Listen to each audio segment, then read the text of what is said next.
Social মিডিয়ায় সরব হয়েছেন। মাস্কট স্পিন কন্ট্রোল ল্যাবের পরীক্ষায় এটি প্রমাণিত। কেয়াসেট আলোপেক্স পেন্টা অ্যাক্টিভ নতুন চুল গজাতে সাহায্য করে, চুল পড়া বন্ধ করে। Keya Seth Alopex Penta Active 10 hair fall প্রবলেমের একমাত্র সলিউশন।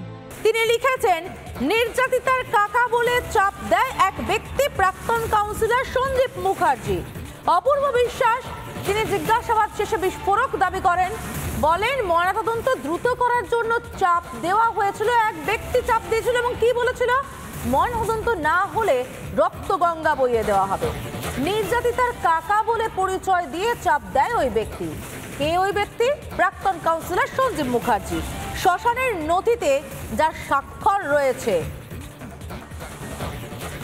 নির্মল ঘোষের ঘনিষ্ঠ এই সঞ্জীব মুখার্জি, এবং এই তথ্য সামনে আসার পরেই রাজনৈতিক মহল থেকে চিকিৎসক মহলে সাড়া পড়ে গিয়েছে। কে কি প্রতিক্রিয়া দিয়েছেন শুনে নেব। খুশি অখুশিতে তদন্ত এগুলো নিয়ে বলা সম্ভব নয়। আমরা তো চাইবো সবাই গ্রেপ্তার হয়ে যাক, কিন্তু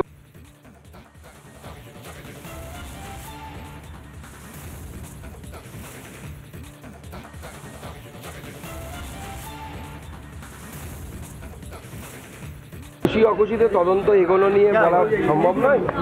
আমরা তো চাইবো সবাই গ্রেপ্তার হয়ে যাক, কিন্তু তদন্ত তো ওইভাবে হয় না। তদন্ত তথ্য প্রমাণের উপরে হয়।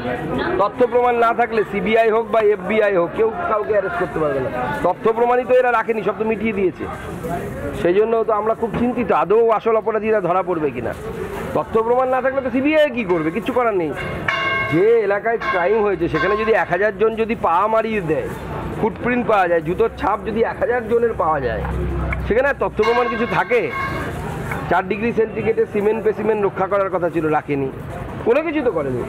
মেয়েটির দেহের চাদর 3 বারের রং পরিবর্তন হয়েছে, সবুজ, লাল, নীল, এক একবার এক একজন বলছে। কি হয়েছে ভগবান জানে। জীবনের ঝুঁকি নিয়ে জীবন বাঁচাতে কোনো ক্রমে তারা হয়তো মানে তদন্ত করেছিলেন। এই যে একটা সন্ত্রস্ত পরিবেশ, ওটা একটা ফ্যাসিস্টিক ডিজাইন যেটা চলছে, একটা শাসক দলে মদতপুষ্ট কিছু মানুষ তারা এই যে দাদাগিরি করছে, টেট কালচার চালিয়ে যাচ্ছে, এই যে সিন্ডিকেটটা চালিয়ে যাচ্ছে, তারই আজকে চূড়ান্ত রূপ আছে আরজিকর মেডিকেল কলেজে আমরা দেখতে পেলাম। সিবিআই তদন্তের দাবি জানাচ্ছি, যারা এরকম থ্রেট করেছে বা যারা জোর করে এই ধরনের আইন ভেঙেছে, তাদেরকে সিবিআই তদন্তের আওতায় আনা হোক। তাদের ইন্টেনশন ছিল এদের সবাইকে ধরা হোক এবং এদেরকে দৃষ্টান্তমূলক শাস্তি দেওয়া হোক, এই দাবি আমরা রাখছি। ভেবেছিলাম যে হয়তো পোস্টমর্টম করার সিদ্ধান্তটা অনেকটাই তৎকালীন প্রিন্সিপাল এবং তৎকালীন MSVPর নির্দেশে হয়েছিল, কিন্তু এখন দেখা যাচ্ছে যে উনি কোনো রাজনৈতিক ব্যক্তির নাম করে এরকম কিছু বলছেন, ফরেন্সিকের হেড স্যার। এই ঘটনা যদি আমরা আগে জানতে পারতাম যে ফরেন্সিকের হেড তিনি এরকমভাবে এক্সটার্নাল ইনফ্লুয়েন্সের বসে এরকম ঘটনা ঘটিয়েছেন, তাহলে তার পদত্যাগের দাবি কিন্তু আমরা করিনি, কিন্তু এখন মনে হচ্ছে যে তার পদত্যাগের দাবি করানো খুবই জাস্টিফাইড ছিল আর কি।